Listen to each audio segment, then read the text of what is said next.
Y'all ready? First off, let me just give Coach Petrino and Idaho a lot of accolades for the way they played tonight. I thought they played a good game. Pretty good, still a pretty good 0-5 team now. They'll win some games if they keep going. Things got out of kilter there tonight. The first half, we ran 17 plays in the first half. The good thing is we got 21 points out of it. The bad thing is we kept putting our defense back out on the field pretty darn fast, and our defense played 47 snaps. But Terrence Frank's great game, a lot of big plays, and Terrence 2 huge runs back-to-back, which were great. 1-play drives, I think, or maybe 2. But put the defense out there. I thought our defense, again, responded pretty good. They bent. They broke a few times in the second half. I was worried about, at halftime, our defense and fatigue. We played about 100 snaps last week, and I think we ended up playing 105 tonight.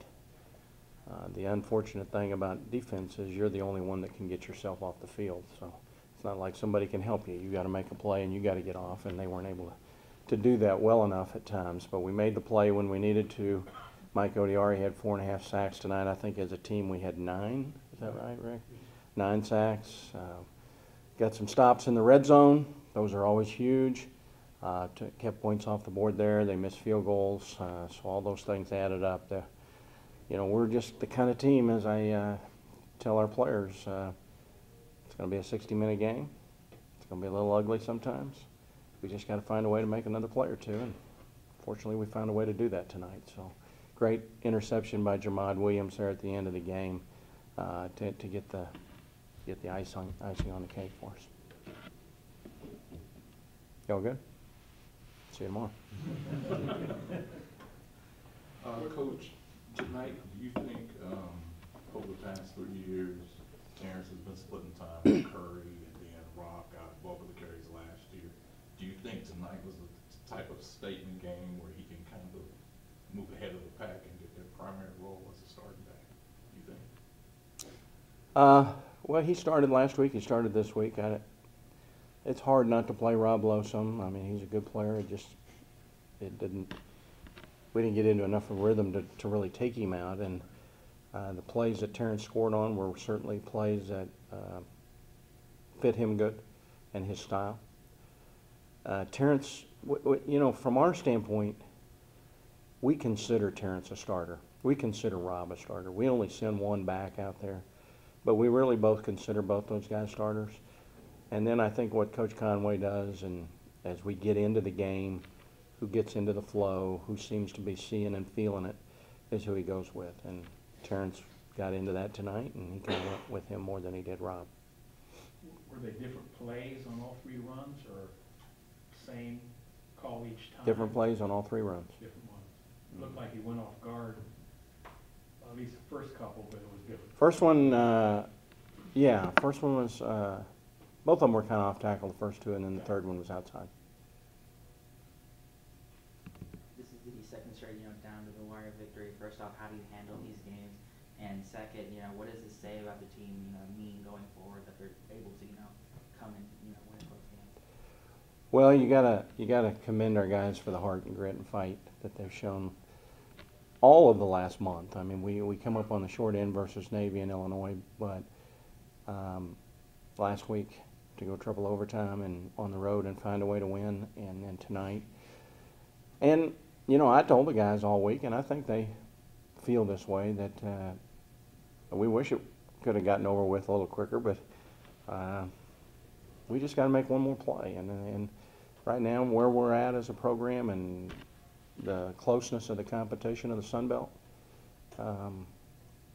it's going to be that way. It's going to be tough, hard-fought games, and a few plays are going to be the difference. I told them last week or this week at one point in time, I said, you're about 5 plays away from being 4-0, and you're a play or 2 away from being 1-3. And that's very accurate. And we're going to have to win close, hard-fought games. That's just going to have to be our mantra. We were in position to put the sucker away, I thought. It was 21-3. Craig gets the great punt return. We're fixing to have a 1st and 10 at the 25. And you got to like our chances of putting a touchdown up on the board there. and the guy comes from behind and hits the ball out of Greg's hands. It goes right to the punter. You know. Now we trade kicks after that, so they don't score right on that drive. I don't believe. I think I'm correct in saying that. But still, 28-3. I'm kind of thinking, okay, we got them now where we want them. We got our foot on their neck, and we just didn't get it done because of the turnover. We had 3 turnovers tonight, I believe. We'd only had 4 turnovers. Okay, we had only had 3 in the first 4 games, so that hurt us bad. This was the first game really where the pass rush showed up in a big way with Mike Odiari. Talk about that because it's something that you knew was going to probably develop over the year, just with how many guys you had to replace in that position. Well, it's kind of like I told our guys this week. You know, as coaches, we talk about things like this, but I told our players, I said, it's October. You got to be a better player now than you were in September. You D linemen, you got to be better. Mashad and DeAndre and Curryberry and all those guys, they got to be better in October than they were in September if we're going to get where we want to go. And they're going to have to be better in November than they are in October. We've got to continue to get better, and I think they're showing signs of that, as you mentioned, Joe. And we're going to face better offensive lines in this one tonight, but still, we sacked him a bunch, and when we didn't sack him, I mean, we flushed him and made him move. Their quarterback played a heck of a game, I thought, for the number of hits he took and the amount of pressure we got on him and the number of times he had to throw when he's running for his life. But our guys made him work and earn everything on it, and we kept the ball in front of us for the most part, and didn't give up big plays. And the pass rush and keeping him contained and in the pocket and moving was a big part of that. It seemed like you had a hard time getting your own passing game, you know, in some rhythm a little bit. Can you assess why a little bit? When you run 17 plays in the first half and you come in at halftime, you have no rhythm. You don't have any offensively. You don't have any passing game-wise. I mean, it's just hard. I got this game plan sitting in front of me with I think there are a lot of good plays, and we haven't ran enough to know if they're going to work. I've been in that situation before. When we made the decision to go to up-tempo and no huddle, I knew this was a situation that I wasn't going to like, you know. Fortunately, we got 21 points out of 17 plays. But one of the things about being up-tempo is you put the defense right back out there, and we did that. But impossible for a coach calling plays and impossible really for players playing to get into a rhythm. I mean, our offensive guys hadn't broke a sweat yet when we got to the locker room. The defensive guys had played 48 plays. That's a pretty big contrast.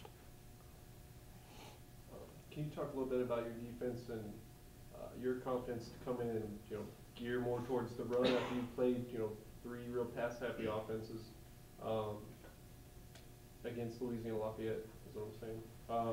Can you just talk about that task going into No. I don't want to think about that yet tonight. Can we wait till Tuesday? Come on.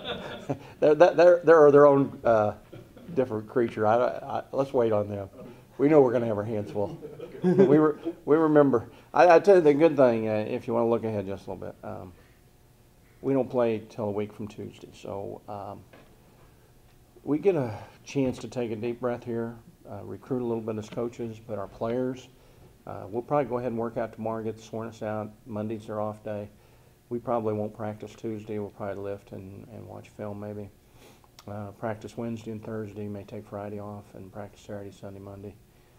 I'm not sure about Friday yet at this point in time, and you know we got our hands full with the next one. There, whatever reason they're 1-3, and I don't know how they did tonight, but we also know what they are like, and we're going to have to play very well to have a chance to play with them. But the break is going to be good for us, especially when you look at your defensive kids that have played over 200 snaps in the last 2 weeks. This is huge. We're going to play one game in the next 20 days. So the great thing about that is we have a chance to come out of this mentally, emotionally, and physically rested, which I think will be huge. Maybe get a little bit better, work on a few things. We don't have a lot of time, but maybe take some time to work on a few things. We got some snaps out of some down-the-line guys today. Rusman went in for us and some other guys, which were huge. But so that plays into what Joe was saying, but the rest will be big. In the past two games, before tonight's game, Tyler Jones had a couple 200, 300-yard games, and then today it's kind of a reverse where you had rushing. Are they achieving the balance that you would like through 5 games offensively? I think you got to throw this one out the window when you talk about those kind of things, but I know going into the game we were like 52-48, 53-47, so we were right where we wanted to be, and we kind of tried to, Tyler throws an interception there in the third quarter, and we tried to be in that rhythm a little bit tonight, but it was just hard, and then in the fourth quarter now it gets even a little bit more difficult, but to our credit, we put together a great drive, and Tyler made a great run, and all those kind of things. But tonight was just the rush gave us the big plays and gave us the points, and we're not into how we score. We're just into that we do score more than the other team. What's in your mind when you see that final pick just going down right at the end? Is it just a complete sigh of relief, or? I wish it was. And what you're thinking now is how much time's left? How many timeouts do they have? How many do I have? How many times can I take a knee and end this game? Okay. I've coached long enough to know you don't take anything to the house until it's over. In fact, I'm coaching the quarterback and center about let's don't have any drop snaps. I've seen that happen. People trying to hit the ball at the end, things like that. So until I knew we took the knee and I didn't have to snap it again, I hadn't even thought about what was left. You got to deal with the circumstances. This is a strange game. Funny things happen, and you don't take anything to the bank till the check's in the mail isn't good enough.